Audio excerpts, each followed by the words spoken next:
tonight, eh?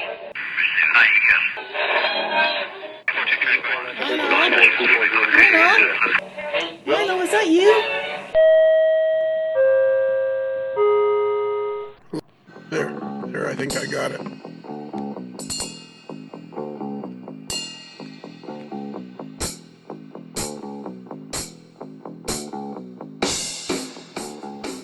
Bruce, Lionel? this is my brother Bruce, and that's the only brother I got. Yeah, the other one caved and bailed on us, eh? Yeah, well, yeah, he had to be with his lovely wife Yanti. Yes, and I don't blame him. No, Yanti. Hanging out with Yanti or hanging out with us. Yeah. Not a tough call at all. Yeah, exactly. Let me think about that for a minute. No. Yeah. Yeah. Bruce, I don't think I should really have a podcast. Why's that? I think podcasting requires a certain amount of preparation Yes. and punctuality, Yes. which I don't really feel like I have a great amounts of either of those. Really? No. I'm shocked to hear you say that. I know, exactly, eh? I am totally shocked. Well, we've only known Just kidding. we've only known each other for like forever. 20 years or more now? Oh, it's got to be way longer than that. Oh, yeah. Well, 1990? That's closing in on 30 years, buddy. 30, that's closing on a 30. Holy cow. You know what that means? We're old. You know what that means is we were both in our early 30s. Yes. I don't remember either of us being. It's like half a lifetime ago. I don't remember either of us being particularly good looking, No, that's true. or having any kind of personality that was would make you draw yourself towards that person. No, So it's just a complete fluke. it is. So anyways, I got this here podcast, and it requires showing up on time, which I'm no good at. Well, you hit the ish on the nose. Yeah, I get the ish. I'm pretty good at the ish. But I mean, if it wasn't for the ish, I'd never show up on time. True enough. That's why we need a staff. We do. We need a staff with a big countdown clock, like 5 minutes till podcast time. 5 minutes. If all I had to do was show up and talk, we would have a winning proposition here. Exactly. So tonight we're going to talk to a young fella. Well, we just talked about being in our early 30s. Yes. Is this a coincidence or what? The fellow we're talking to tonight, the fellow we're talking to tonight is Brooks Willig. Right. Willig. Willig. Brooks. I like Brooks. That's a cool Brooks first. is a great name. Yeah. There was Albert Brooks, but that was his last name. Yeah, there's Foster Brooks. was Brooks Stover, the famous S-killer. Okay. What was his Buffalo last? Creek and Gully. Brooks Stover. Stover. Yeah, and he used a combination of American Flyer. Yeah. And spectacular. He has. I think he's still alive with us. He has a great website too. The Buffalo Creek and Gully. He's got all sorts of information up there that he's made available for others. There you go. So, anyways, we should talk to him sometime. We should talk to him. That'll be 17,142. Okay, I'll put him on the list. Yeah. Take your number now, please. Exactly. It might be a while. Yes. So, anyways, Brooks lives in Texas. He owns a company called the Western Audio Works, and he was saying he'd like to be interviewed, and he listens. Well, he didn't actually say that. He says he always listens to the show, and I said I'd like to interview you. And he agreed? Absolutely. So, Brooks, come on in out of the green room. Oh, okay. Yeah. Let me stumble through the darkness over here. Yeah. Yeah, we got to replace that bulb out there. Yeah. Oh. We don't have enough money for electricity. Have you got a hazmat team to look for the McGurk on the couch? Yeah, exactly. We don't have enough money for that either. Yeah. You're best just to sit at the other end of the couch, and the fact that it's bubbling is just... It's kind of like it adds to the ambiance. Yeah, it's kind of like a tourist attraction now. Okay. I like the bare bulb in here, too. Yeah, the bare bulb. Very, very good. Excited to be here, though. Nothing says classy like a bare bulb. Yeah, and it swings back and forth. Yes. It's the killer is walking the 48 floors. Yeah. So I don't think once again I've started a podcast without formally introducing the cast. I'm Lionel, the evil overlord, and that's Bruce, the angry mailboy. Yes. Howdy. And you were Brooks from Texas. Yes. Whereabouts in Texas? Well, San Angelo, Texas, and I would say that's right in the middle of Texas. About 90 miles from Abilene, 90 miles from Midland, 90 miles from Big Spring. So we're right in the middle of nowhere. Could you make Amarillo by morning? No, it's like 5 hours to get there. So yeah, that's an easy drive. Really early morning. Yeah, exactly. Yeah. So how far are you from like Dallas Fort Worth area? 250 miles North or so south? that's about southwest from Dallas. So Dallas is southeast for me. Okay, so you're at the north end. You're on the north end of Texas. No, I'm on the west side. I'm in West Texas. West Texas. There's nothing out there, is there? No. No, if you keep going west, then we have Midland and oil. So there's a lot of that. So what was the name of the town again? San Angelo. San Angelo. I've heard of that. Have I not heard of that, Bruce? I'm sure I've heard of that. We probably heard of it somewhere and never paid much attention to it. Yeah, San Angelo, Texas. That's just Well, I don't know if there's much to pay attention to it. Well, how did you end up there? Oh, I was born and raised here. So my family, I'm not sure how they got out here. So, but they've always lived out here. All right. So there's Amarillo. There's Midland. There's Abilene. San Angelo. So, all right. I'm looking. I see Gainesville. I see Wichita Falls, which is in Kansas. Oh yeah, it goes south from there. South from there. All right. There's Austin. Oh, that too far. All right. Waco. No, that's east. So you go kind of straight west from Waco. All right. Oh, there it is. I got it. Yeah. Well, it's a pretty big town. Yeah, I want to say that it's the largest town in Texas that doesn't have an interstate going through it. Yeah, exactly. It is. It's I think I've heard that. Yeah, it's a long ways from an interstate. And we just recently broke 100,000 in the last couple of years. And you're halfway between Interstate 20 and Interstate 10. Yep. Yep, exactly. That'd be Interstate 15. yeah, exactly. So, Bruce, you know all this because you know all that stuff. But I bet you some of the people that listen to us in other parts of the world don't know this, that all the even-numbered interstates go east and west, and the odd-numbered ones go north and south.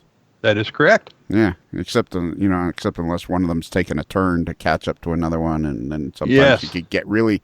That's like in Florida. I-4 goes from Daytona Beach. It's probably one of the shortest interstates in the country. I-4 goes from Daytona Beach to Tampa, Florida, and to me it looks like it's east-west. But if you really look at the map closely, it's kind of like southwest from Daytona Beach is where it goes. So. All the locals down there say the north and south, and yet the signs say east and west. So it's very confusing. Mm-hmm. And I get very confused very easily. All right, Brooks. And then you got I-69 Michigan, which goes east and west, then north and south. Yes, exactly. Exactly. Yeah. I-60. Go ahead. Oh, no, you go ahead. No, you go ahead. No, you go ahead. I was gonna say over in Dallas, I make it up there quite a bit, and they have I-35 East and I-35 West. Yeah, and that always trips me up. They have the same up to Minneapolis, St. Paul, 35 East and West. Yeah, that's crazy. That's just crazy. So why are you in Dallas? Are you a cowboy? No. No, I wind up going up to Dallas. There's big sound and lighting companies up there that I rent equipment from quite a bit. And actually my wife is from Dallas. Her family was up there. So when I met her and we started dating, I went up to Dallas quite a bit for to go on dates. Yeah, to do some spooning. How long did it take you to get to Dallas? A 4-hour drive. Yeah, well, there you go. But when you're in love, Exactly. It doesn't matter. When you're in love, it's 10 minutes max. Yeah. That's what it feels like. So, okay. So, are you a lifelong railroader? This is cool, Bruce, because Brooks, you're 32, right? Yeah. And you're a model railroader, and this goes right to so many. Bruce, we talked to so many people that aren't oldsters. Yes, but we all know it's not true because the hobby is dying and there's no young people coming in. Yeah, exactly. I think you and I are the two oldest in the hobby. We're getting there. Yeah, exactly. I mean, it's like, so you're 32. So did you start in the hobby like everybody else? Under the Christmas tree, or? Well, I would say so. Probably. My grandpa was real big into the hobby, and he had a 4x8 model railroad. But I didn't really start, using it or seeing it. Just hung up in his garage for a lot of my early life. But he also had an O gauge train set that he would put around the tree. And then when I was young, I got into Lego trains. They would buy me the Lego trains, and so I did that, and then transitioned to HO when I got older. Yeah, I think probably about I would say probably fifth grade or sixth grade, right when I started reading Model Railroader a lot, and then soon after that we built a modular railroad. I had a 4x8 layout. Then when I got my grandpa's layout, soon after I built the oval on the sheet of plywood, right? Kind of deal. So I think it's always cool when people start telling us. That's something, Bruce, that I think is really cool. Is when people start telling us that their granddad or somebody else was in the hobby. Their dad was, like Kenny Broomfield. His dad, or his granddad was really into rail fanning. So your grandfather was into model railroading. So you were exposed to it that way. Yeah. He was also into live steam, and he built a little steam engine, like just a desktop model. I don't think it was a kit, but that thing was really cool. You get that fired up. It just had a little boiler, ran on butane, and it just sit there and whir away. And I think if he could, he probably would have built a live steam train, right. Like one you can ride on. Yeah, so, like 7.5 inch gauge or something. Yeah, I would love to if I had the tools and the time and the space to do it. I think it'd be really neat. Yeah, I think a lot of people really love the people that get into the live steam, like our buddy Shane, the Cosmic Cowboy Murphy.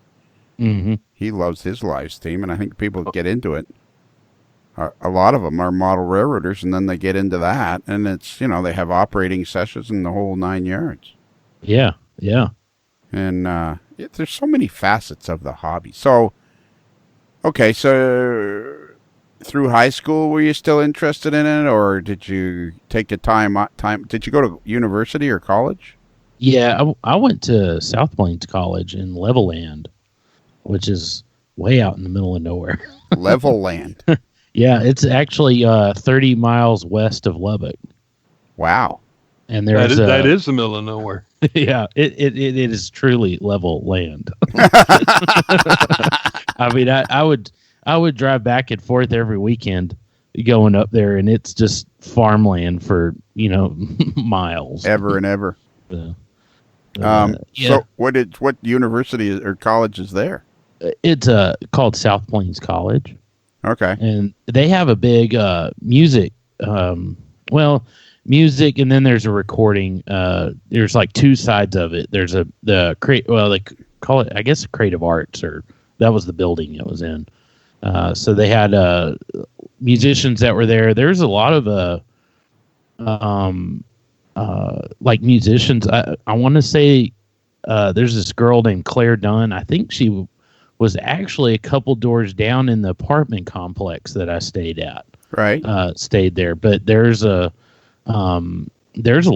quite a bit of big musicians that are famous from that. I think Natalie Maines was from there, and Trent Wilbon, he went there. Yeah, Josh Abbott. They're kind of big country artists. So, was there any famous podcasters from there? Not the well. I guess me now. Before it was even invented. So it was a music school. Yeah, actually, I got to make a correction. I think Josh Abbott went to Texas Tech. So yeah, I was gonna. But I know some of the people in his band. I know one person that went there. Really? His fiddler. I think his fiddler. Was actually in one of my live sound classes. So. Really? So I kind of know him from that. Yeah. So are you a musician or are you what are you? I'm a live sound engineer. Okay. That's technically, but more a sound company owner now. So did you go to university, or is it called a college or university? That particular. What was the name of the school? It was a college. I just got an associate's degree. Yeah, well, don't say there. Just. I barely got out of high school. And at grade 12, they said, thanks for coming, but you might want to look for a job now. Yeah. We don't really need you. Lionel, you don't really need to think about extended education. So don't say Just. So, no, but was it so you went to college for live sound? Yeah, well, at the time, the degree that I took was a sound technology degree. And it was more focused on recording than live sound. They had some live sound classes, but when I graduated from there, they just built a new wing onto the Creative Arts building. And so they have more classroom rehearsal spaces. But the one thing that was in there, this big classroom for the live sound department. And so after that, they started a live sound certificate. They don't really have a degree, but it's a certificate more geared to aspects of doing live production. But when I was there, the great thing I learned was doing all the recording. Because that was something that I never really looked into doing, and that's a totally different field. So yeah, and I'm kind of hoping that maybe later down the road when I retire or just get tired of hauling heavy equipment around. And dealing with all the stress of doing live shows, I'll look at doing maybe some recording or post production work. And well, you think that's stressful? You got to try having a podcast. I don't know if you heard the first part of the show, but I don't think I'm really qualified to have a podcast. You have to be punctual, and you have to be prepared, and that's neither one of those really my forte. Hanging out. I'm good at hanging out. Yeah.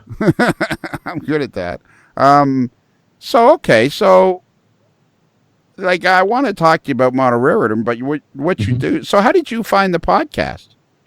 I think it was, let's see, I'm thinking, it was the Ryan Anderson, the Model Railcast show. I think it was the interview on there. Yeah.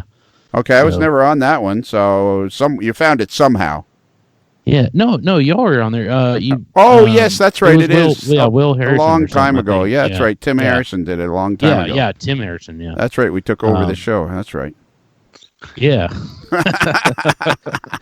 I remember now. Okay, so that's where you found us. So Bruce, I really want to ask the right questions here because it's kind of cool. It's it's like we got Shane the young gun, Mason, and here's Brooks. He's only 32. So, how would I word this question, Bruce? I want to word this question just right. What attracts him to the hobby? Yeah, that kind of question. But what attracts him to that? Because you say, so you would have been, you would have been like. You're 32 now, so subtract 18 from 32. So that would have made you 14 at the turn of the century. So around the age of 12, you were pretty interested in the hobby. Yeah. So what is it? So do you feel like, as a 32-year-old, do you feel like the hobby is vibrant? I really think it is. The advent of YouTube has really got me into the hobby more, I would say. And the only thing I wish I could have more of is time. Right. And, but, I've been listening to the other shows, and you ask people like, what what what is it about model railroading that you think people are interested in it? And I've been thinking about that a lot, and I would say it's very hard to really put a certain pinpoint a certain aspect of it, because there's so many aspects of it. And to me, the thing that really interests me is coming from my family's business. We had an iron foundry, so I was exposed to a lot of machinery. Okay. And I think that's a lot of my grandpa, why he was into all that. He's very mechanical, and I've gotten a lot of that. So I like the and I'm more of a diesel guy than steam, but I like both. But I like I was thinking about it today, and I like the big machinery, the moving things around, and I guess the big machinery, really. Yeah. What really interests me. But then there's other aspects like the modeling side of it. When I was growing up, I put together plastic models. Yeah. But I never painted them or anything. I just glued them together. Right. So, but you do modeling, and you can do operations.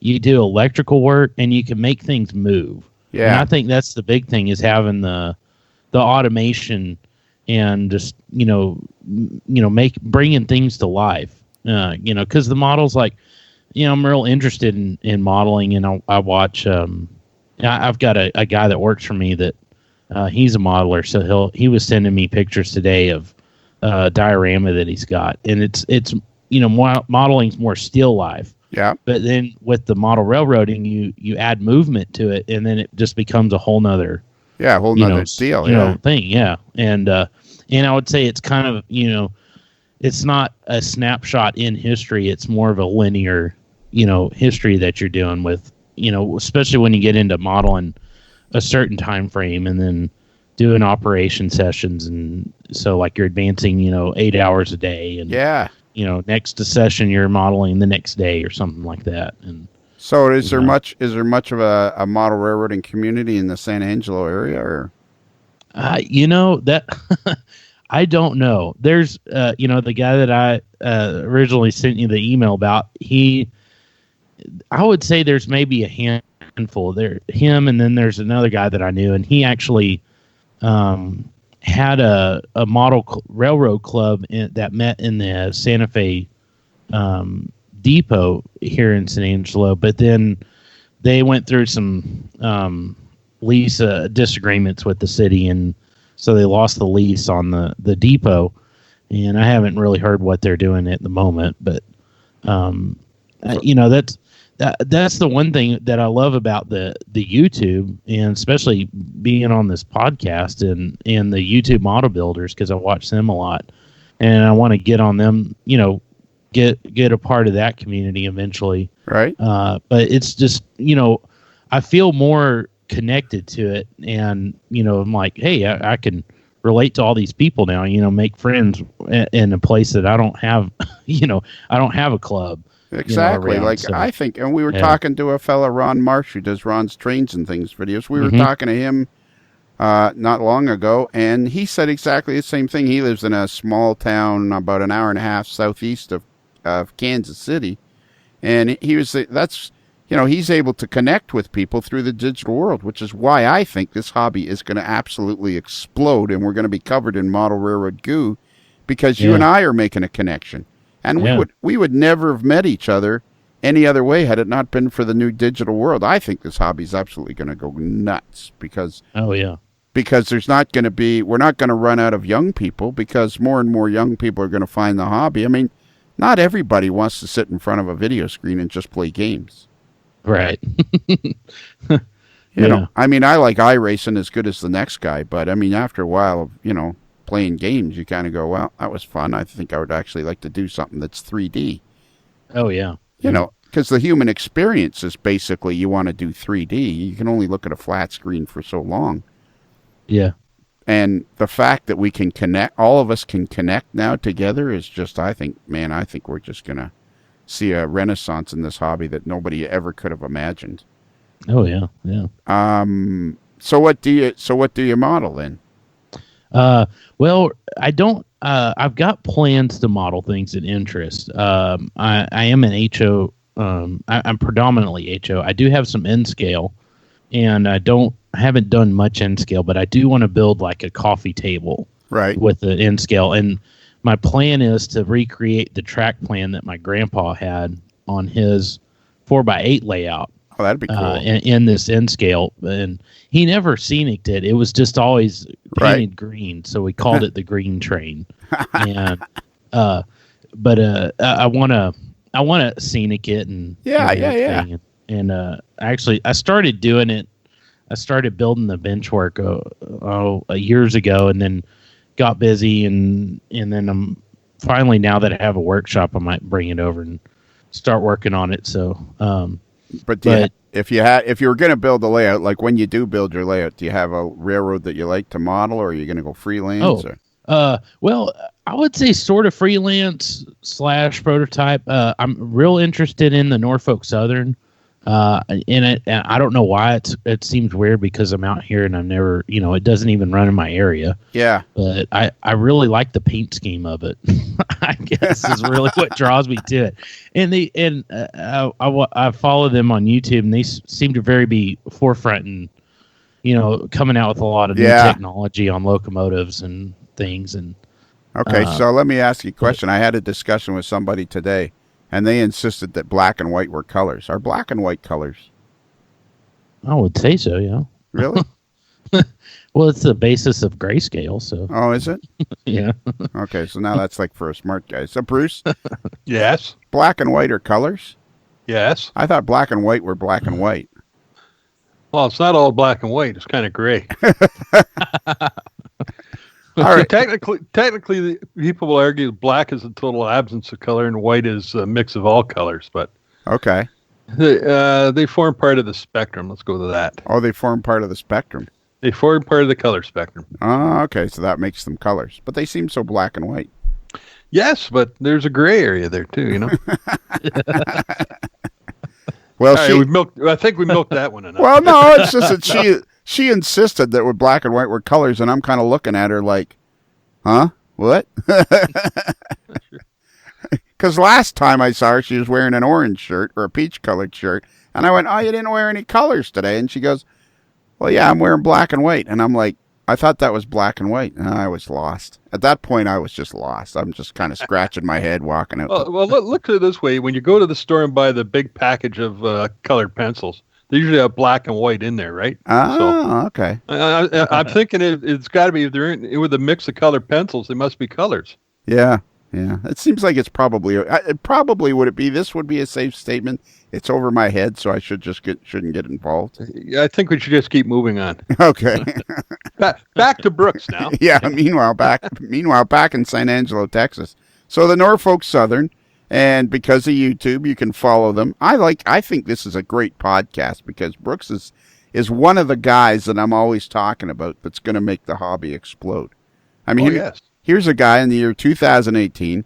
He's 32 years old. All the guys that moan and groan that the hobby's going to die are like, Brooks is the prototype of the guy that's going to keep the hobby going. Well, I would hope so. I would think so. So what was the last piece of model railroad equipment you bought? What was the most recent piece of model railroad equipment you bought? Well, what defines equipment? Anything that would run on your HO scale model railroad, or would be part of the senior. Excuse me. Well, excuse me. Go ahead. No, I burped there, and I went.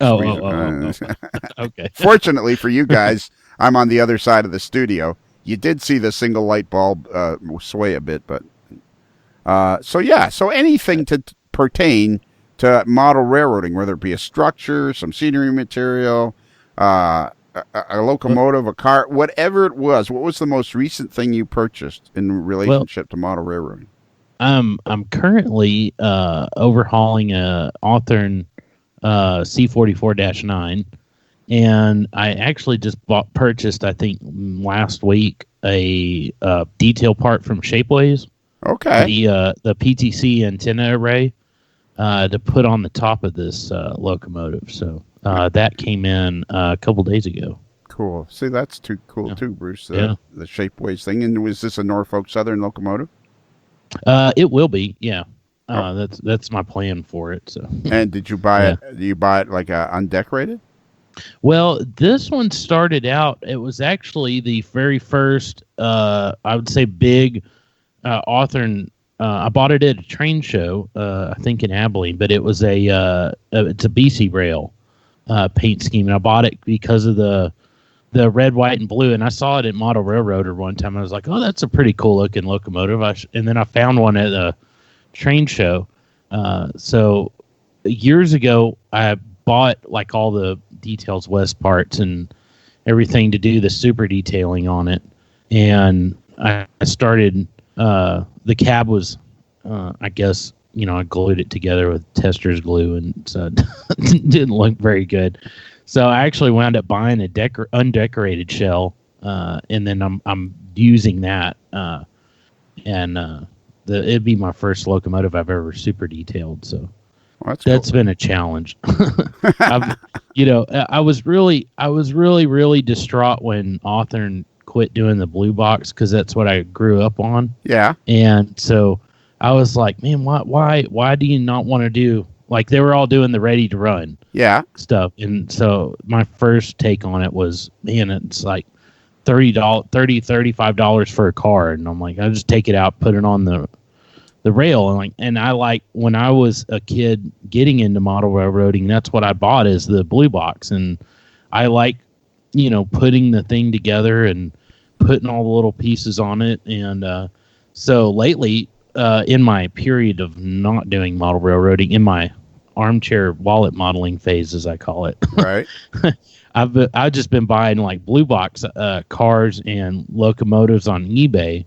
And so I've got, I think, 14 of these things that I want to turn into a Norfolk Southern fleet. Wow. And this is the first one I'm doing, and I'm just like, man, I've been working on this thing for like 2 or 3 months. Of course, I haven't been able to put a lot of time into it, maybe like a few hours a week, but I'm like, I haven't even, I just started putting the baffles in there for the speakers, and I'm working on soldering the SMD LEDs to put the headlights and stuff in there, trying to figure that out. And that's been a challenge. So, Bruce, I'm telling you, we have really stumbled on something with this podcast. All these people to talk to, like it's incredible. It is. It's absolutely incredible. And I find this really interesting, and I think other people will find this interesting because here's a guy, Brooks, who's not interested in buying all the locomotives or the cars all built up. He wants to build them.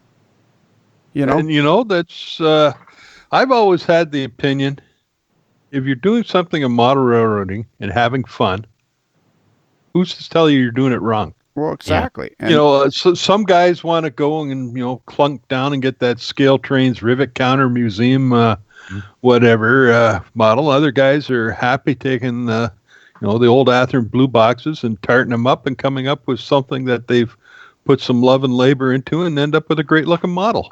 Yeah. I think that's what's so great about the hobby. There's so many aspects to it. Everybody can pick something that they like, and not everybody likes doing electrical or scenery. Scenery right now is not my very forte because I've not done a lot of it. I'd like to learn some of it, but it's at least gives you some aspect to do, and the guys, and it's certainly, if I was building a huge like basement layout, I probably would buy the ready to run stuff, right? Yeah, and put it on. So, but I don't have that right now. So this is, this is kind of great being able to do this. This kind of involves like modeling, like you're doing plastic modeling and building something for the railroad. So I wonder how long it's going to be until some of these manufacturers realize they've got to go the other way and start providing some cars that need some work done to them.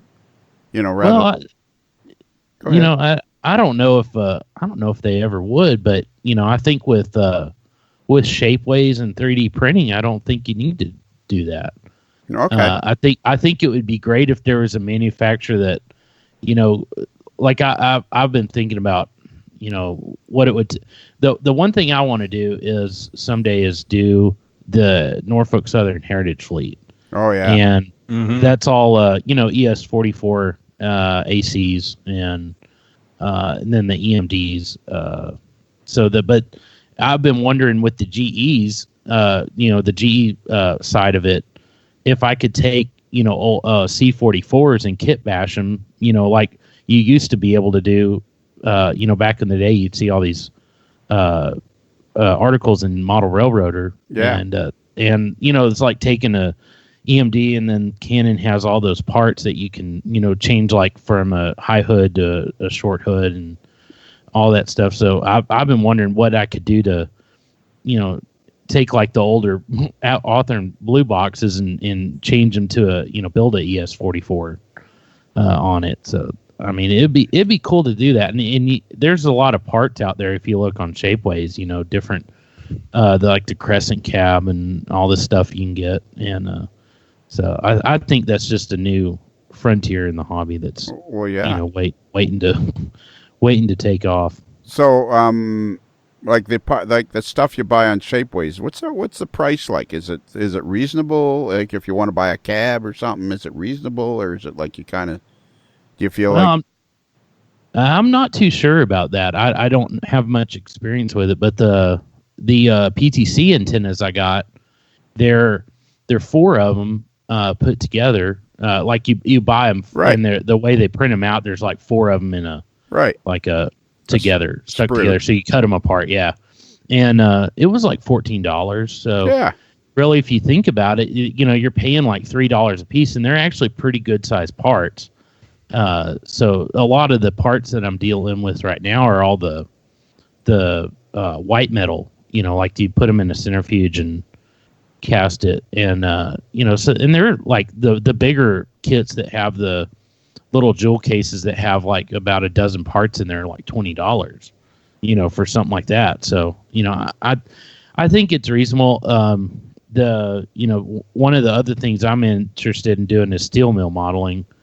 And I've got plans from Michael Rabbit for I started out by bought some Walters HO blast furnace kits, and I quickly figured out by searching on the internet that they're 40% undersized, and I was like, oh, well, that won't do. I want a true scale furnace, that's like the hallmark of the steel plant. Yeah. And so like I got these plans, and I was like, I'm going to scratch build a blast furnace. So one of the big things that was kind of the one thing, like I was like, I need to figure out how to build this blast furnace body, and it's so many different angles. And so I tried wrapping styrene around building some circles and wrapping styrene around it, make a cone, and then that kind of didn't work too well trying to bend it. And then I was trying to do Bondo on it, and I didn't really get very far. But when the 3D printing age came about, I was like, oh, I wonder if I could 3D print this thing. Right. And to get a 3D printer that was big enough, without printing it, I could print it in sections and pieces and then paste it all together. And that'd probably be the better way to do it. But I looked at doing that at Shapeways, and it was, I think this thing's like 2 feet tall and, 6 or 8 inches in diameter. The price on it was my first price. I had an 1/8 inch wall on the deal, and it was $300 to print the thing. And then I redesigned it and made the wall a lot thinner, and it was down to like 185. And I was like, well, I could live with that. Yeah. There's a lot of work that I wouldn't have to do, getting that thing done like that. So, and I hope that's my plan, is to get a 3D printer to print a lot of the cones and, all the like, there's a lot of tanks that have, cones and stuff on it, and domes, and that would be nice. And there's I'm a part of there's a Facebook group called Steel Mill Modelers, and there's a guy on there that's printing. He's got a I think it's called an SLS printer. Anyway, it's like a liquid and it has a laser. Right. And so the laser hardens the liquid and then you raise the part up and then it does another layer on it instead of squirting like a hot glue gun like the other ones do. But the parts that he's creating on it is just incredible. Like the detail on them, it's like Shapeways quality. But man, if you had that thing, I mean, yes, it costs like $3-4 to get that. But if you're printing a lot of parts out, it would pay for itself in the long run. And he actually started a little side business with it, selling these to other modelers that do that. That don't have the funds or that don't want. Yeah. Buy that. And like me, I don't really know how to do 3D, all that now. I'd like to learn, but part of it's time. Sounds like you know how to make plans though. Like how to, do you make plans on a computer, like with CAD or something? Like how did you? Yeah, I can basic, very right? basic. Yeah. But I do have AutoCAD, and I use it for, I do rigging plots and things for my business, and also drawing out cases and a lot of other things. Just whatever I want to draw, I do it on there. I do have.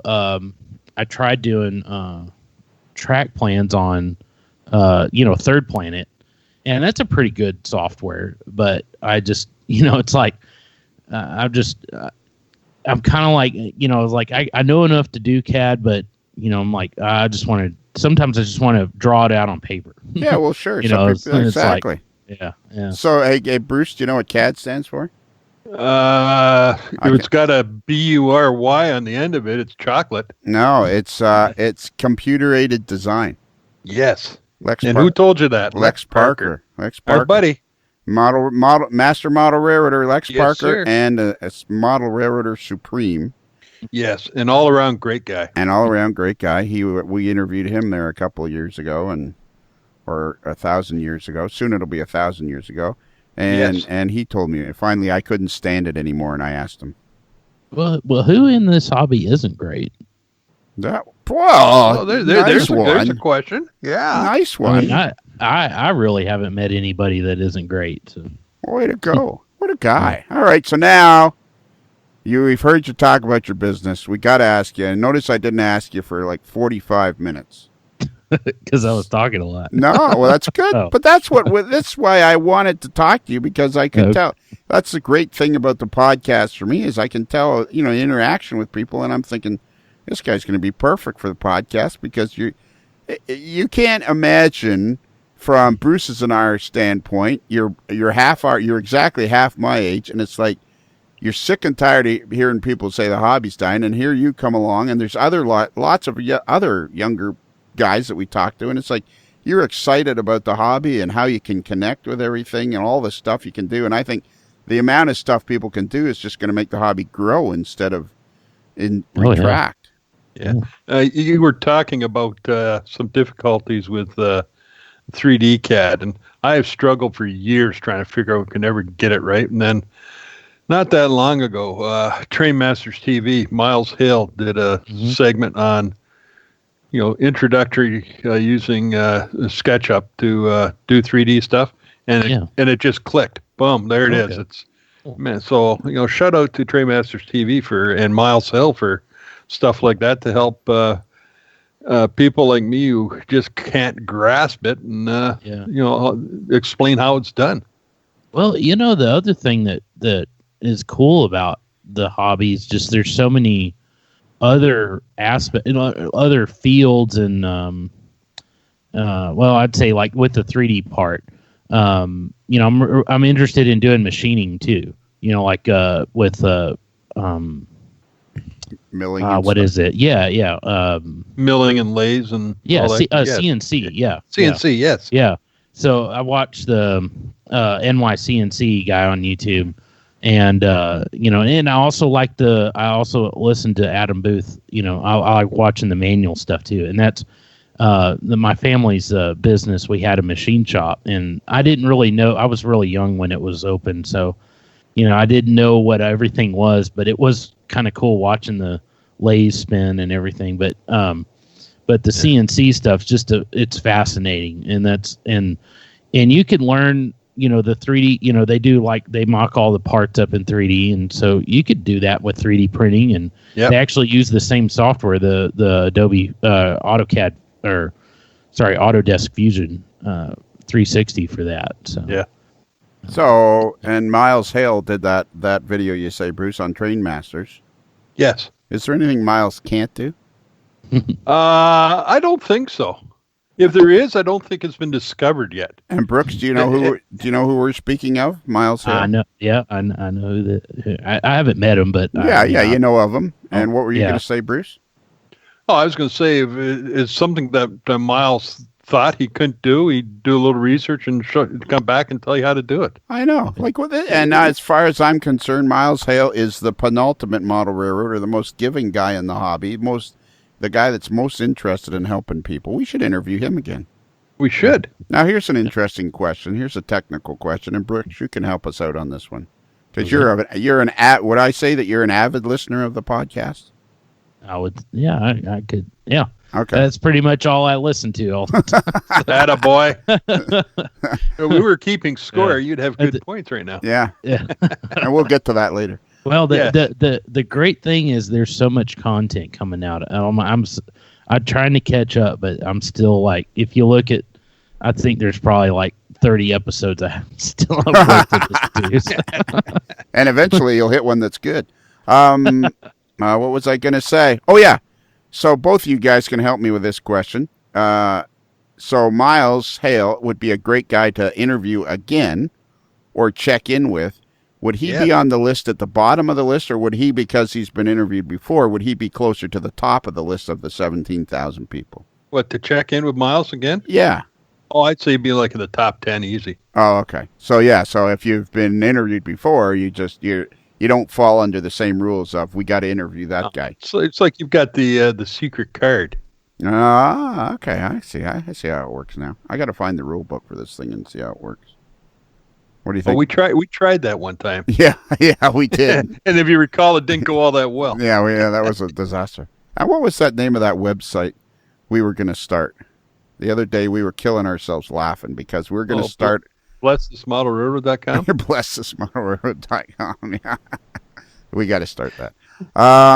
So what do you think, Brooks? So do we get to interview Miles sooner rather than later again? Oh, I would love to hear more what he's got. All right, what he's got going on. That's a done deal. Then we got to do that. I'm sure my list is probably as long as your list is. Yeah, I'd love to hear again. Okay, so when you're tired at night, you're sitting in front of the computer and you say to yourself, "Okay, I'm going to do this, this, and this." But when you sit in front of the computer, you just got no poof, and you just start kind of scrolling through YouTube. Like, who's one of your go-to guys for YouTube?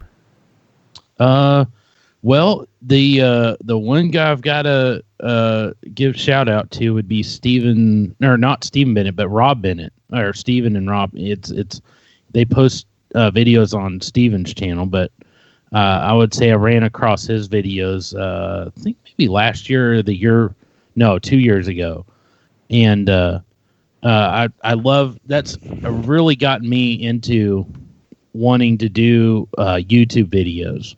And they were posting layout update videos on their layout, and it's really fun watching their videos. I like them, and of course he's been off with work a lot, so it's been a while. But whenever they pop up, I watch them right away. Oh yeah, there's one. Stephen Bennett has got almost 11,000 subscribers. Yeah. And his brother Steve Rob. Okay, and so now you're interested in trying to do some YouTube videos too. Yeah, I've got a YouTube channel that's can I tell you what it is on here? No, I'm afraid not. We don't allow that, do we, Bruce? Only if the appropriate funds are exchanged. Oh yeah, that's right. Yeah. Yeah.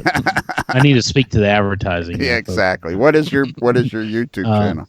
Well, it was Head Roadie 2004. Yes. And I just did a name change to Hobby Time WSC. Hobby Time. HOBBY? Yep. Look at see, this is the worst part of the show is where I'm typing. That is like the worst part of the show.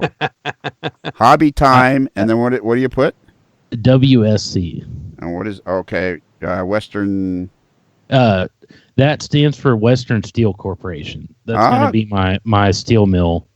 When I start building the steel mill, that's what I'm going to do, like a proto freelance steel plant for it. So. Okay, I think I found it. Look at this. I think I found it. There I see you.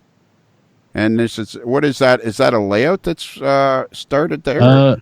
Well, the first 3 videos I had, that was my old bench work that I just rehabbed, and I put it in here.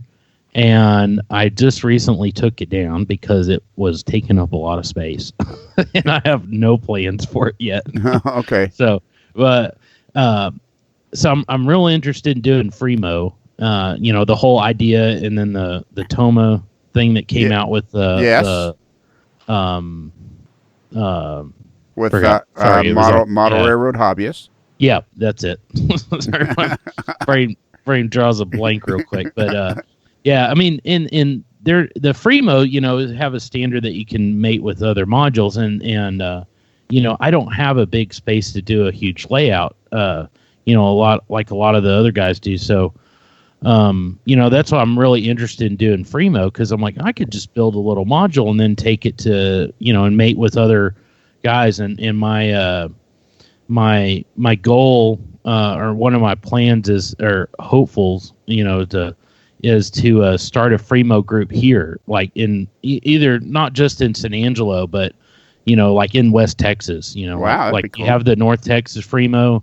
Yep. I want to have a West Texas Freemo group, and that would not only include San Angelo, but people from Abilene, Midland, Lubbock, right. As far up to there. So I'd love to have maybe a quarter, either spring and like in March or fall, do a get together, have get a hotel room or whatever, conference room, and set up, wherever we could set up at, and just have a meet and run, and then hopefully, maybe go exhibit with other train shows. And, I'd love to get to that point, but part of that's time. Okay. And would you include Odessa, Texas in that? Oh yeah. Midland, Odessa, they're kind of all right. What about Fort Stockton? Oh yeah, sure. If anybody wants to do it, yeah. I would say whoever wants to drive. Oh, okay. All right. I mean, if and my idea was, if I got some modules done, I'm like, heck, I'd go to Dallas. Exactly. Exactly. And I would go anywhere if ever, if I could go, and I'm not having to work that weekend. So. And they must have a big Freemo group in Dallas. No, I think they have a few. Yeah, I've been to the Plano, train show, that one that Chris Atkins does. I've been there once. Okay, so your assignment for this coming fall is to go to the Plano show and meet up with Chris Atkins. But you're busy, and why are you busy? What is your job? Well, I have a sound and lighting company. Yeah, called I do Western Audio Works. Yep. So I do sound and lighting for concerts and corporate events, musicals, Broadway, symphony, all that kind of stuff. So if a guy like Josh Abbott, would you do his sound, or some band that's traveling? It's like, I see, because I went to your list, and you had Randy Travis on there and a bunch of them. Well, how does it work? How does that work? Well, I have so that usually you'll have a promoter that pays to bring the band in, say, right, for a concert, or for like Randy Travis. They came in and played a fundraiser for the rehab up in Abilene. Okay. And so I brought there's usually the promoter will bring a band in, so they'll need production, like speakers. A lot of times sometimes the bands are carrying production with them, they're carrying their own consoles, right? The mixing boards, microphones. Sometimes they're carrying lights, and then or they're carrying everything. And when they're carrying everything, usually I don't really have to do much unless it's any where I have to, where I'm kind of rigging, for them. So Okay. But if they're whatever they're not carrying with them, they'll call somebody to provide. Right. And that's what I do. And then also, I do shows where they'll client, like say a corporate client, like they're doing like a fundraiser banquet, so they'll need a microphone for an auction, and then they have PowerPoints with the auction items on there that they're auctioning off to raise money for. So they'll call me and I'll go set up a few speakers for them, and then big video screens, and make their event success. With that. So you must be really interested in the sound part of model railroading, then, are you? Well, I'm getting there, and that's this locomotive I'm doing. I'm putting a sound decoder in. This will be my first locomotive with the sound decoder, but that's kind of a new thing to me. And I've been very interested in all the things that ESU has come out with, but I have a QSI Titan decoder, and I bought that I think when I started, originally planning to do all this. Right. And but it actually has 2 speaker outputs on it, so you can do stereo. So I'm real excited to be able to, put the engine in the back and the bell up front, or, I'm see what I could play around with it on. And the one thing I think would be really cool is, maybe with especially the Advent Arduino controllers is doing, and probably Bluetooth, like NFC Bluetooth, like stands for near field communications, I think, or something. It's a protocol like you get your phone next to something and it'll automatically unlock it. So, or RFID. And so as the train goes around the layout, you could have localized speakers around there and actually get a better, deeper sound than you would be able to get out of a locomotive. Oh. I've been thinking about that quite a bit, and I'm sure there's some systems out there that can do that. But I'm like, I think that's one thing that excites me about the trains is just the sound and the immense, the raw power that they have as they roll by. Yeah, exactly. Like you stand beside. I mean, it's hard to imagine. I mean, you're standing beside the tracks, and 3 Norfolk Acers go by, and I mean, and they're on the track is what, 3 inches wide, and these massive machines are going by on this ribbon of rail. I mean, when you think about it, it's almost it almost doesn't make sense, Yeah. That such massive machines can move on such small track and rail. Well, and the other thing that's really baffled me is the rail gauge is 4 foot 8.5 inches. Yeah, that's like narrower than the wheelbase on a vehicle. Yeah. But the train itself is like almost 10 feet wide, and I'm like, what keeps the thing from toppling over? I'm like, the magic of so physics. Crazy. Yeah. That's the magic of physics. The magic of physics. Okay, that's not in the same category as black and white, I hope. No, it's a completely different topic. Okay, probably one that I should never try to cover. I'm guessing I should just steer clear of that. Yeah, well, physics is around us all the time, but you don't need to understand it. Just go with it. I'm thinking I should steer clear of that like a state trooper on the side of the interstate. There you go. Which you're usually pretty good at. Yeah, maybe. Yeah, well, but occasionally. Yeah. Once in a while I have a discussion with a local constabulary. So how did you end up starting an audio company, this audio, where you end up doing all this sound? Like, that's what you went to school for? Did you go to school with the intent of starting a company like this, or what? How did it come about? I think maybe one day I was kind of hoping I'd have my own system or something, but actually when I was graduating high school, we do like some senior videos, thanking our parents and right. Everybody that got us this far. I had graduated from a small Christian school, so that's right. But on there, I was like, I hope to go work for Claire Brothers or LD Systems, and some big companies. So, at the time, I didn't think about owning a sound company at the time, but I got into doing sound just, I think, dabbling around with stereo systems. Really? And I'm wanting to, feel the deep bass, out of the stereo. And then I learned that there's bigger speakers out there that make more than 100 watts, that make like 800 watts. And I was like, oh, wow, those are cool. I got to get those. And so then I got a brochure at a music store one time that had some like powered, like bread box mixers, what we call them, where the amps and all built into a box, and like 4 to 8 channels, and I was like, man, I want to save up money and get one of those someday. And then there was a music store that closed, and so my dad and I went. They were doing a sale at the other music store of all the inventory. And we found one of those there, and we're like, oh yeah, let's buy it. And at the time I was playing it was a Christian school, so we'd go out on retreats, right? And so we got that, and we thought, oh, this would be just a cool thing to have, And then eventually we bought speakers for it, and so that way I could take this sound system to the retreats and have sound, out there for the band to play. It was kind of a new thing that started up. There's the guys that played, and I was like, well, we need to have sound for it also. So wound up doing that, and then a friend of ours, or a friend of my parents that was in sailing, they knew each other through sailing. Hang on. Wait a minute. Oh, sorry. Time out here. I'm looking at the Google. I'm looking at Google Maps.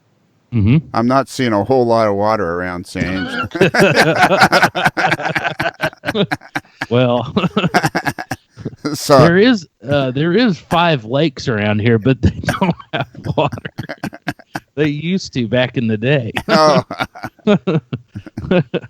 Yeah. So that's where they were. Okay, so there's like reservoirs and stuff. Yeah, there. Actually, our town, we have 3 lakes, and one of them is actually constantly full, mainly because it feeds the rivers that feeds our water plant, and then there's a bigger lake behind it, and then the one that's always full, they actually have people that live around that lake, lake houses and everything. But the other 2 lakes, the Twin Buttes, which I think I heard that it has the world's longest man-made dam. Yeah, it's got a huge dam, like there. 14 miles long or something like that. It actually had a leak, I think probably like back in the late 90s. So they drained the lake down and put a cutoff wall in the dam to stop this leak from eroding the dam out, and then it's never really filled up back to capacity since then. And then O.C. Fisher, which is the other lake, and that's actually right behind where my parents' house is, where I have all of my equipment. It just, I don't know why it doesn't have water. It just doesn't ever seem to hold much water.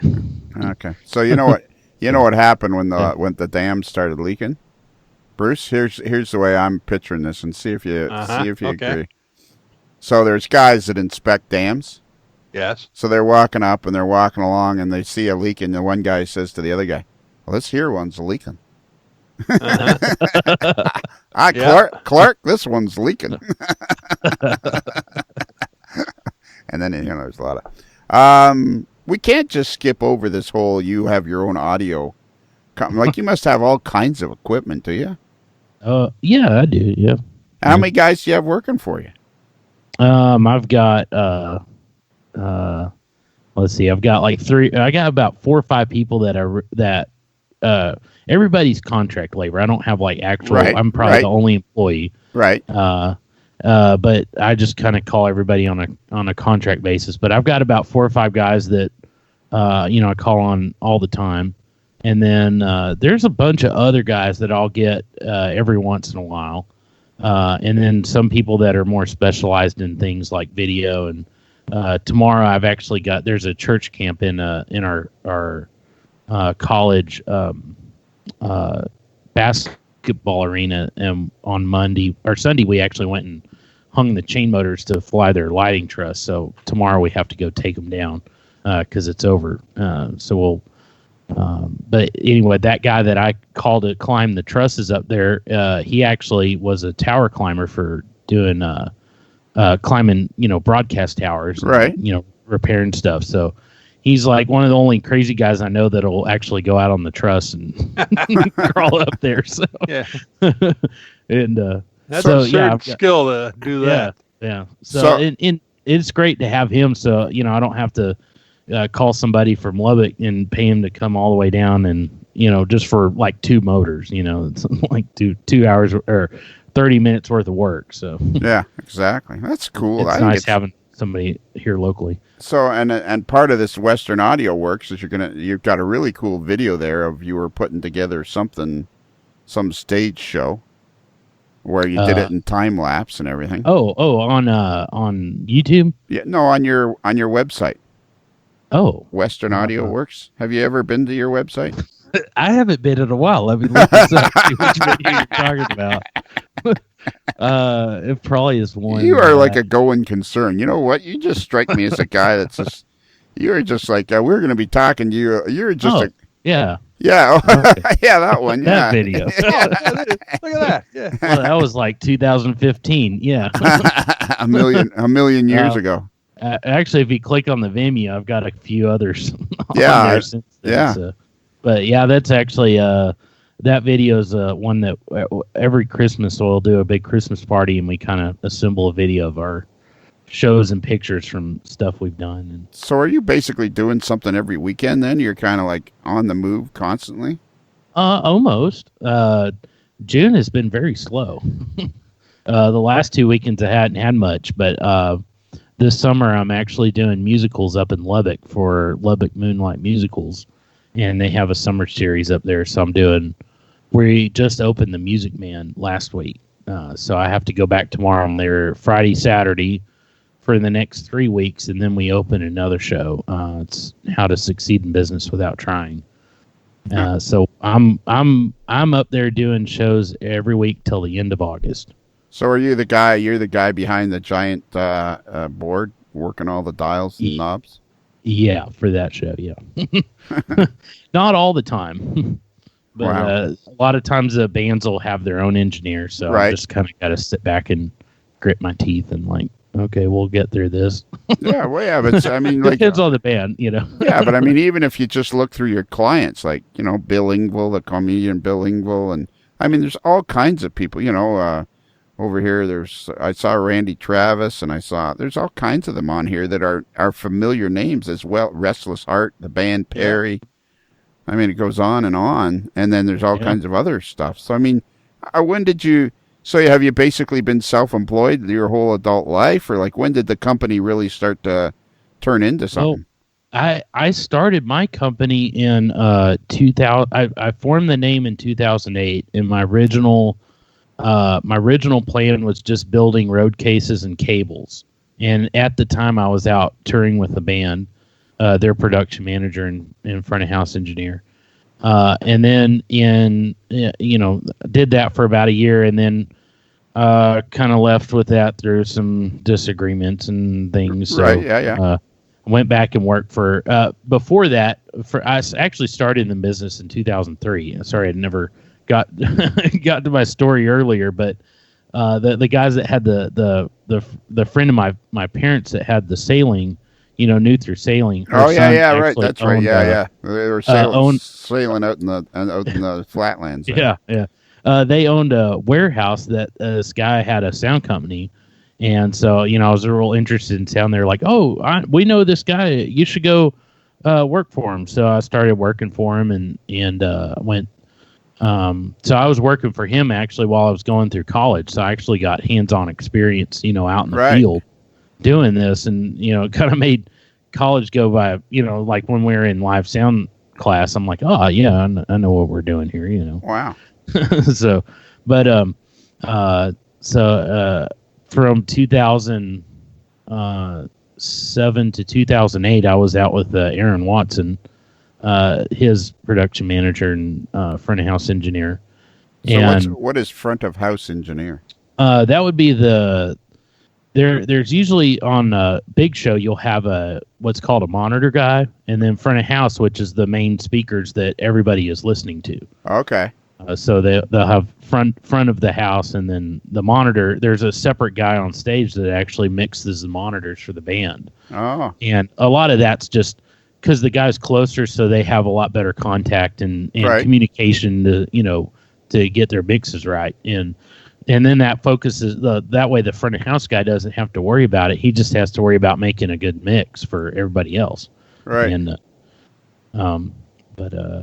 You get like the list of people you guys, you Mel Tillis and Merle Haggard and Clint Yeah. Black and Tracy Lawrence, and yeah. just goes on, plus a whole bunch of other stuff and other guys. Wow. I'm really glad that I was able to do a couple Merle Haggard shows before he passed away. Yeah. And Yeah. did you get? And I'm assuming you kind of get some sort of contact. Did you meet Merle Haggard or? Well, no, not really. I don't really. You don't really. When I first talked to you, I was always like, man, I never really get starstruck. Yeah. But here I am talking to big time model railroader guy, and I'm like, oh, I'm real nervous about it. And but no, I just kind of do my job and set them on the side and try to stay out of their way. So sure, because you're one of the crew, so the guy's not unless he's a real friendly guy, he's not really talking to anybody that's part of the crew. Yeah. And who's some people I get to talk to. One of the cool guys that I think was one of my top of my guys. I've actually met Robert Ballard. He came in and did a geology talk over in Midland, and cool. But yeah, he brought his laptop, and I had to help him load the videos up, make sure he brought his presentation, so we're sitting there talking about stuff, and I thought that was pretty neat. So Robert Ballard, sounds like you know who he is, Bruce. Yes. Okay. And and apparently you don't. I'm afraid not. Not a huge geology guy. Yeah, he does a lot of undersea work. Okay. All right. And so you know of him, and then you know what so he's He found the Titanic. Ah, that guy. In the Bismarck too. Yes. And the Bismarck. Now I know who you're talking. Now I know who you're talking You just about. found was it Lexington? One of the aircraft carriers you just found as well. Yeah, now I know who you're talking about. So this is cool, though. I mean, isn't this, Bruce? Isn't this exactly what this podcast Well, this is exactly what you wanted the podcast to be. Like, talk to the guy, find out what he is, what he's about. We may throw some train stuff in there as well, but we're finding all sorts of fascinating stuff. Yeah, we've done lots of train talking. I mean, Norfolk's a guy from San Angeline. How do you say it? San Angelo? San Angeline? San Angelo. Or if you're a native San Angelo and be a San Angelo. San Angelo. You slur it all together. San Angelo? Yeah. And I forget, did you say you could make Amarillo by morning? Yeah. I could. It'd be very early. And I've done that before. I love that joke. I first did that when I was on the bike and I was in Tulsa. And I turned to somebody and I said, can I make Amarillo by morning? It's Kansas there's two responses you get, like the "what are you talking about?" or he'll giggle and laugh and get it. Yeah, exactly. And most of the things I say is strictly to entertain myself anyway. So as long as you're having fun. I'm a great audience for my bit.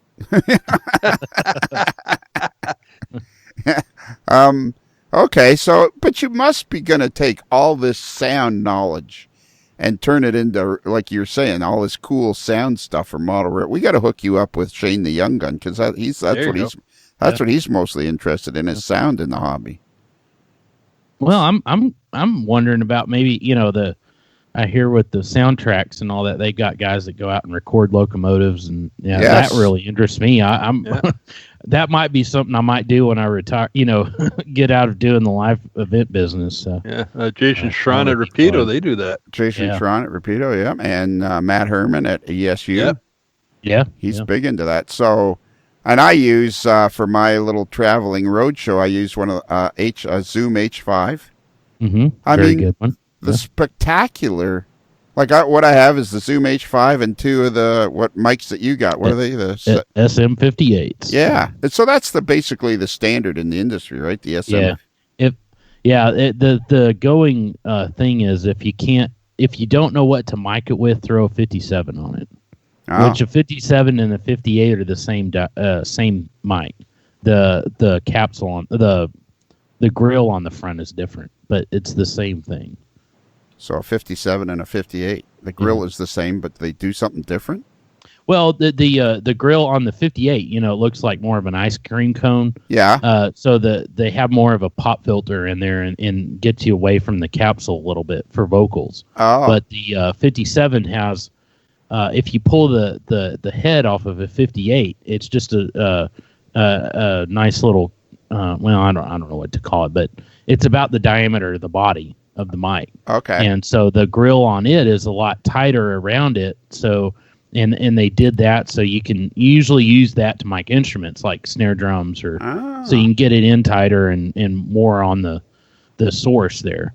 And a lot of guys will use a 57 for singing, but you got to watch, and I've heard that you can wind up chipping your teeth on it. So that's having the big old grill on the 58's a lot better on that. You see, when he started talking about 57 and 58s and grill, I was thinking DeSoto. Yeah, there you go. Well, the thing that caught my ear was when he said about doing vocals, and I'm thinking, hey, maybe I should try to do some vocals. Yeah, there you go. There's an accent circling looking for a place to happen. So now our buddy Jim Scores, do you know of NCE, North Coast Engineering, that DCC company? Yeah. He's a friend of mine, and one day I came along and I went to do an interview with him, and he used to be in a rock band 100 years ago, and I stuck the mic in front of him, and he went, "Oh, one of those condenser mics." And I'm like, I don't know what the hell. And all I can have in my head now is thinking, should I have a different microphone? Or is that the one that I should be using, the SM58? Well, the 58, it's a dynamic mic. The thing with the condensers are they're more sensitive, and usually with it, they're like when I'm doing symphony orchestras, I'll use a lot of condensers because we're putting the microphones away from the instruments, but we want to capture all that detail. And with the dynamic mic, like I'm on a 58 right now, so I'm pretty much right on the mic, right, with it. And if I get away, you kind of hear I go away. But then when I get close, my voice gets real boomy.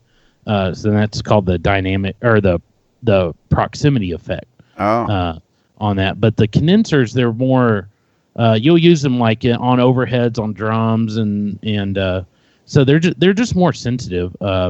There are vocal mics out there that are condensers for live, but they're more, if you use them with a band, especially in a little club with a loud drummer behind you, you got to make sure the singer can really sing. Otherwise, you're going to be amplifying the cymbals really bad because they'll pick up everything. But okay, here's a question for you, and I think now this explains it. Quite often in concerts, you'll see the drummer has like a plexiglass case around it, for lack of better words. Is that just to help him not be picked up by all the mics?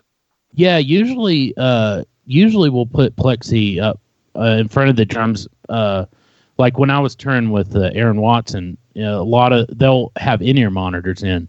So a lot of the things that when he steps away from his mic, there was a lot of drums going through his mic, or that his vocal mic was picking up. And so we'd have in small stages, we'd put a plexiglass shield up just to try to keep that sound from there. And then also like in churches, you see it too. And a lot of that's just to kind of keep they try to get the sound where it's not, knocking the stage volume down is what they call it, off the stage. But I don't know. I've got mixed emotions about those. All right. So it sounds like I got the right mic in the SM58. Oh, it's a good default mic, yeah. Oh, it's a default mic. Yeah. There you go. Now you're scaring me. Well, see? No. Don't scare me. I think he's saying you've done good. Okay. No, there's other great mics out there, but man, there's a lot of times I'll have singers they're like, oh, I like a Sennheiser mic, or they like that, and there's a lot of times I'm like, man, it just doesn't sound right. And then I'll have the background vocals will be on a 58. Right. And I've got them louder than the lead singer because it just sounds better, I mean, there's just some mics that some singers that's just they sound better on those. So okay, cool. But it's a good, just the de facto standard. Like, there's nothing that really the 58 can't do, and including building the stage. So there you go. And so here's I'd like you to consider kicking this around, being the vice president of the AML network in charge of sound. Yeah, I probably could do that. Yeah, okay. Just kick it around. We can roll them in the credits at the end. Yeah, exactly. Okay, so now, but your bench work now on your YouTube channel, I don't think we should just walk away from that. That was pretty nice bench work, but that was in in the room where you're doing all your video and sound work, eh? Not where I'm at right now. Okay. I don't know. I actually I don't remember what I have on those videos. Man, I really forget things. But, I might have some pictures on there where I might have shown building them. I don't remember. Well, that. it's like on the intro part of your video, the very first thing. It's black and white, and you'll see this layout bench work, and it also is on wheels. Yeah, that was another thing. But no, that place is my workshop that I when we bought my wife and I bought the house when we got married. This room that I'm in is a 16 by 18, like a detached garage thing, and it was unfinished. Oh, what happened there? Something's happening. We better stop. Something's happening. We got weird noise. Did we lose him? I think so. I think the aliens have landed in San Angelo. The SM-58 just it blowed up real good. Oh, he's there. Is he there? This is where they throw up the standby technical difficulties. Yeah, exactly. Test pattern. This is where we need Tony Cook going. Dallas will return next week. Yes.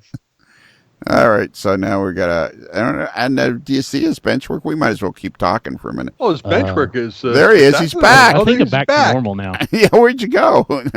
No, I think as my interface just started like wigging out like everything. What interface are you using? I got this is something. Now, see, so this is something. Now, back me up on this, Brooks. See if I'm crazy or see if I'm way out of line on this.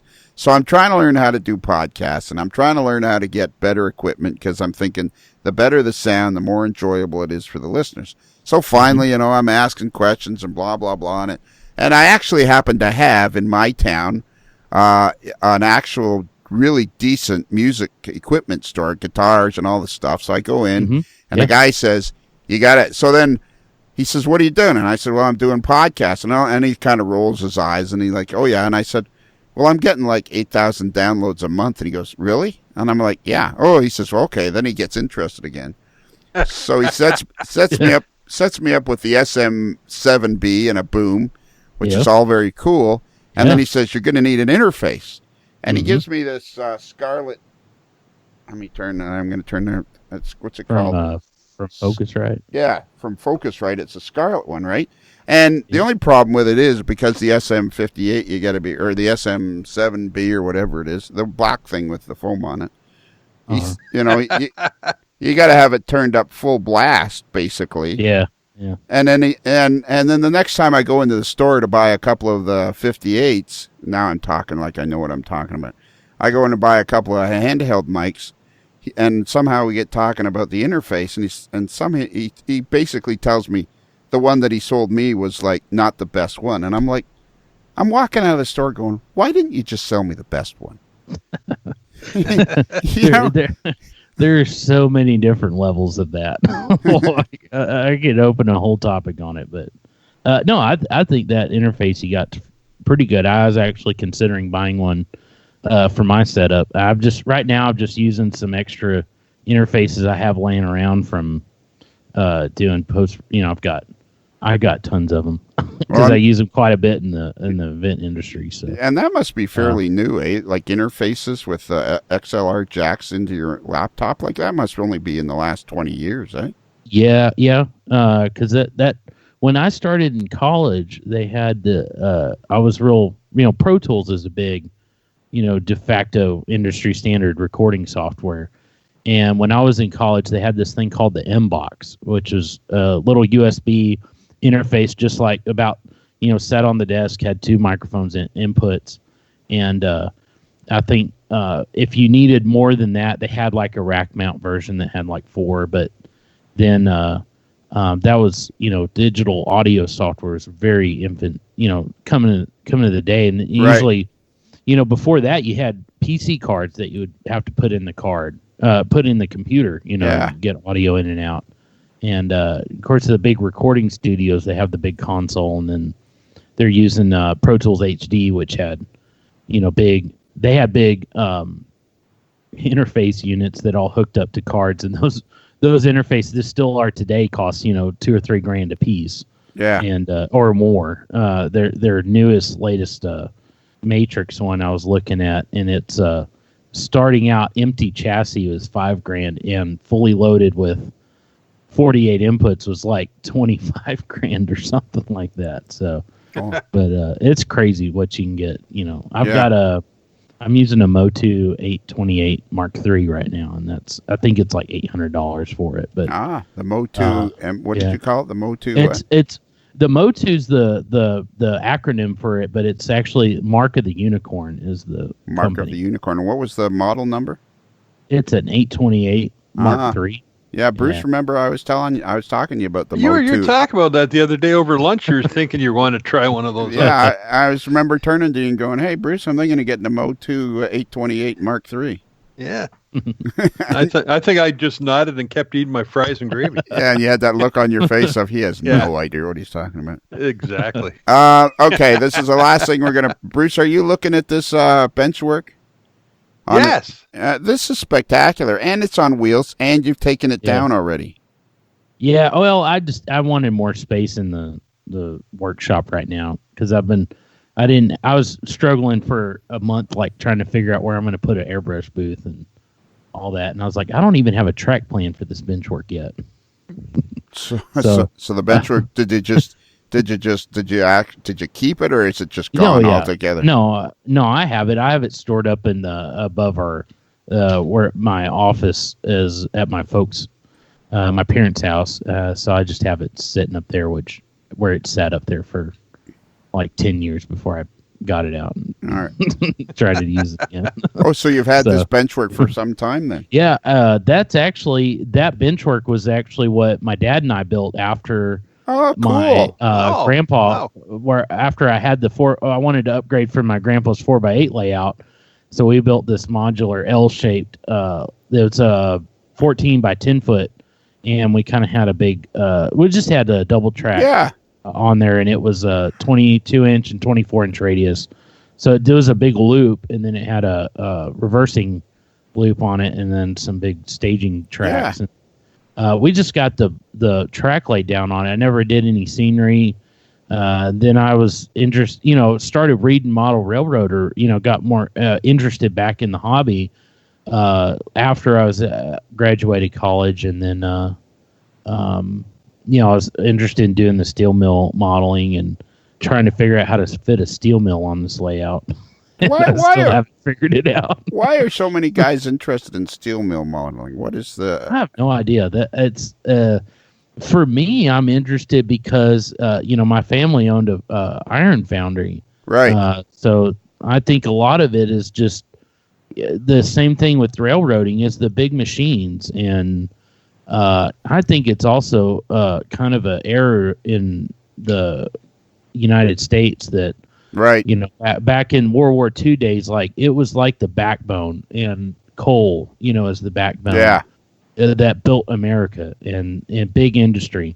And, I'm more of, we had an iron foundry, so we didn't really, it was just a small little foundry, so we didn't really have the need for rail, with what we're doing. But, I think it's cool with the steel mill having the rail integrated and moving loads that I'm just interested in the whole aspect of exactly. And Norfolk, a Texas guy, a West Texas guy modeling the Norfolk Southern. That's pretty cool. So I think everybody. So you don't have a ton of subscribers or views, but everybody should go to the. So what do we call? What do we? Hobby Time, WSC, and WSC stands for Western Steel Corporation. Okay, so everybody should just go to Hobby Time, HOBBY Time, WSC, as in Western Steel Corporation. This is pretty cool, Bruce? It is. I did the Hobby Time as the name of my workshop area that I've decided to name it that. Oh yeah, kind of a homage to Tool Time. Oh yeah, there you go. Yeah.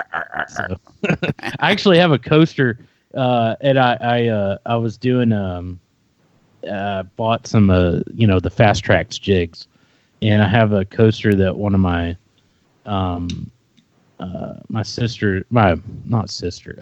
wife's sister gave me for Christmas, and it says "Everybody know what time it is." And I stood that up with the Fast Tracks jig there and took a picture of it, and I think I tagged him on worse on that. So cool. But, so you have a Fast Tracks jigs too? I have a bunch of them. Attaboy. Yeah, and actually, TrackWorks another a big thing. Like I'm really interested in the track work and all that. You need to start. I like that Freemo idea. You need to build yourself a couple of modules so you can build some tracks and build some turnouts and just have a good old time. Well, that's the reason I took that bench work down. That I was planning to do the steel mill layout on it, and I still am. But I think I'm trying to pack. My big problem is I'm trying to pack too much into one couple modules, and really the steel mill is so expansive that that's why I like the Freemo idea, because I'm like, I could build sections of this thing and then hook it all together eventually, and kind of model all the operations on it. But I have some plans for a staging yard, because I'm like, if I'm going to start this Freemo group, I need to have some staging yard. Yep. And then something that we can run trains in and out of, for these others. So I've got plans for just a straight track one and then a big loop. So I don't know if I'll ever get to the loop part. That's kind of big. Yeah. I think it was like a 22-foot loop or something like that. I might shrink it down, but this staging yard, it's got like I think 30 turnouts on it. So I'm that's one of my first ones I want to start on. I may do a little small, small switching module first, just to kind of get, kind of hone my skills a little bit. Build something, take off on this bigger one. Exactly. But I really am interested in doing passenger terminals, and that's one module I want to do as a passenger terminal.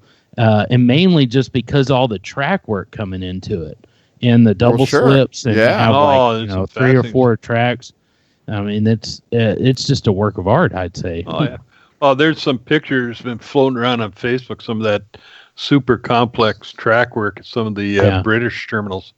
Yeah. And for fun, Tim, can you build this? You give me a plan, I'll build it. So yeah.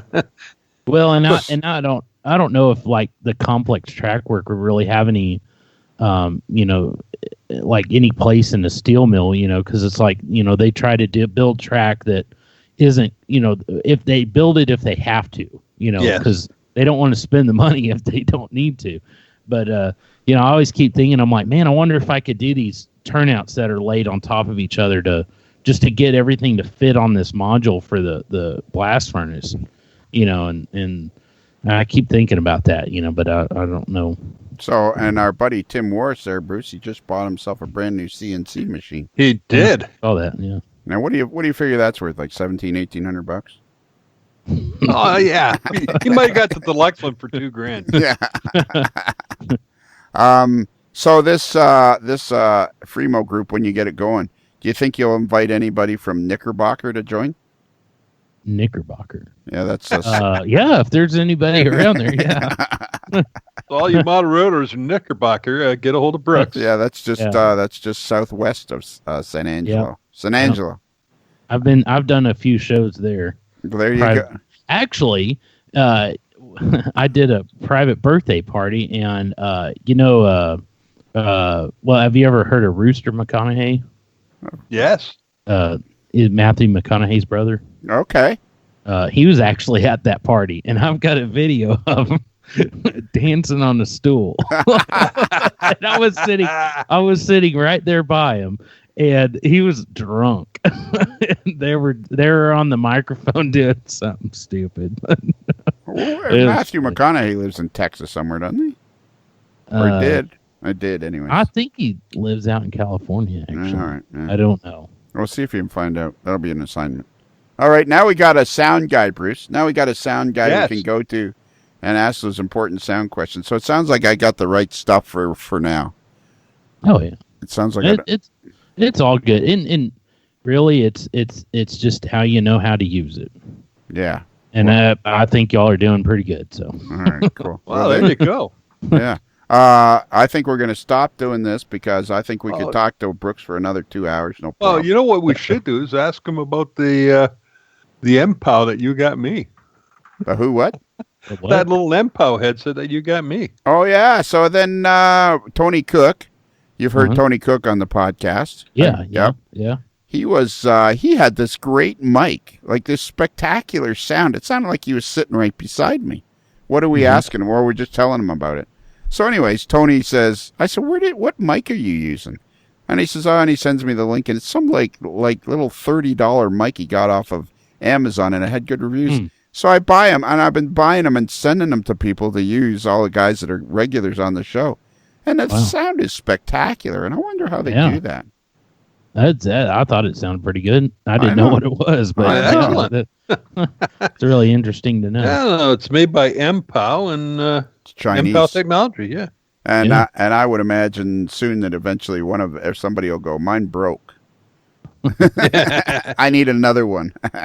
At that point, at that price, they're kind of disposable. Exactly, exactly. Well, and I'm surprised that I'm only paying I think I only paid like $89 or $90 for this SM58s. Like they're not very expensive. No, not compared to some that I use. All right, so is there like a way better one? Give it to me straight. No. There are some great, there are some great mics, but it depends on your application. Right.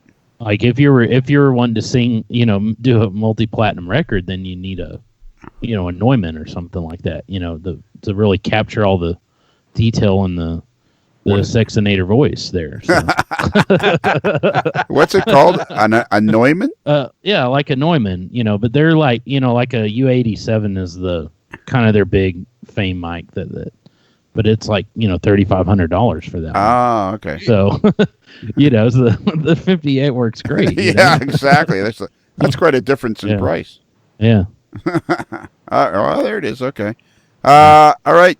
I think that's it. I think we're going to stop this. Now, do you feel like we also have the Kelly questions? Would you like to be part of the Kelly questions? Yeah. All right. Well, we'll do that after we finish up here. Don't you think, Bruce? I think that'll be just I think that'd be fun. Endless entertainment.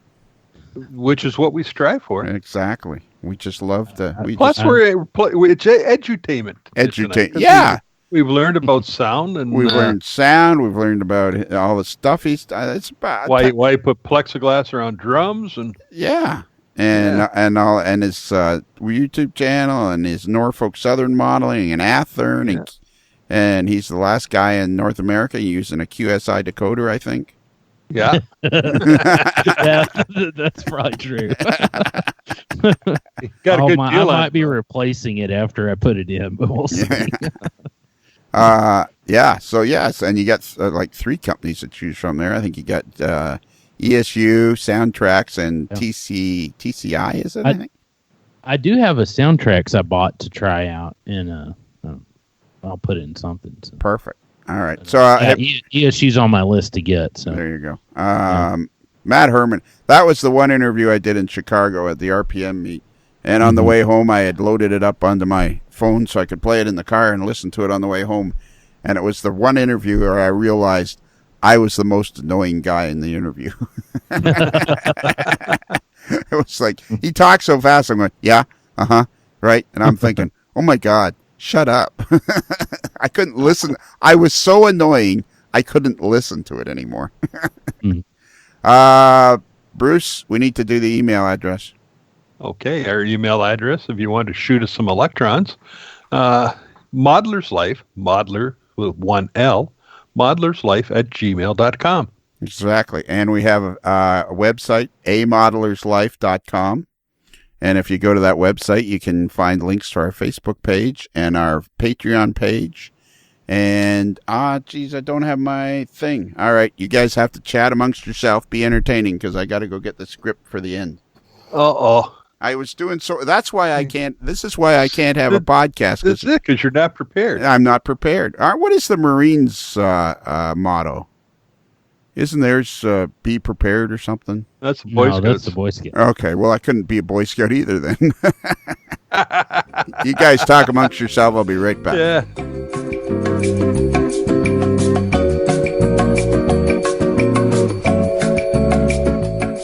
So, were you guys interesting while I was gone? We were absolutely fascinating. And that was, I came back as you were talking about the yard, and you were saying you have all these big plans. I think that's common amongst model railroaders. Yes. Yeah. They have all kinds of plans and things they want to build and stuff, and I think that's part of the attraction is looking forward to all the things you can make and build and the yards, and then, like you say, then you get it moving in motion, and Yeah. you know, the amount of work you're going to put into the locomotives, and then you get to see them moving on the track and going through the turnouts that you hand build and all that stuff. I think that's part of the attraction. That's a big part of the attraction. Yeah. All right, so we've done the email address. We gave out the website address. Yes. We're gonna now. And you guys killed some time. I went and got. Yes. And when I said I forgot my thing, what I meant to say is I have it on the iPad. I have all the information on the iPad. I should put it right on my computer someday. Let's get some sticky notes and put them on your monitor. No, I can't do that because I am one of these people that makes notes and like I'm going to do that tomorrow. I have the Post-it notes and they just litter my desk. And Yeah. then I'm like, there's got to be a better way to take notes. So I bought a notebook. So I did that for a while. Now I'm back on the Post-it note thing. So like when somebody calls me, I'm sitting there scribbling on it. I'm like, yeah, okay, and then I'll write down the information that they give me or something. I know. It's like and then you stick it somewhere you forget. Where did I put that? Yeah. Now? Yeah. Or I find the Post-it note and I'm like, what is this? I don't know what it was I was writing down. What was I supposed to do with this? Yeah. I saw it was like either Jerry Seinfeld or or a Billingville type or somebody that was fairly popular in comedy as a comedian and a stand-up comic, and he had said about how he kept notes for all his ideas for jokes, and he said he turned around about 15 years later and he had the stack of notebooks about 30 deep and he didn't know what it was in any of them or what it meant because he wrote it all, scribble it out. He'd go, oh, here's a funny idea, and like green computer monitors, but he put green monitor and he wouldn't know what it meant. Yeah. All right, that's it. Now we got to stop talking. We've chewed up almost 2 hours. All right, so at the appropriate time, Brooks, you have to say happy rails to you. Okay. All right. Well, Brooks, as we close the barn doors on another episode of A Modeler's Life, and the sun slowly sets over the back 40, I guess there's nothing else left to do except for you to say happy rails to you.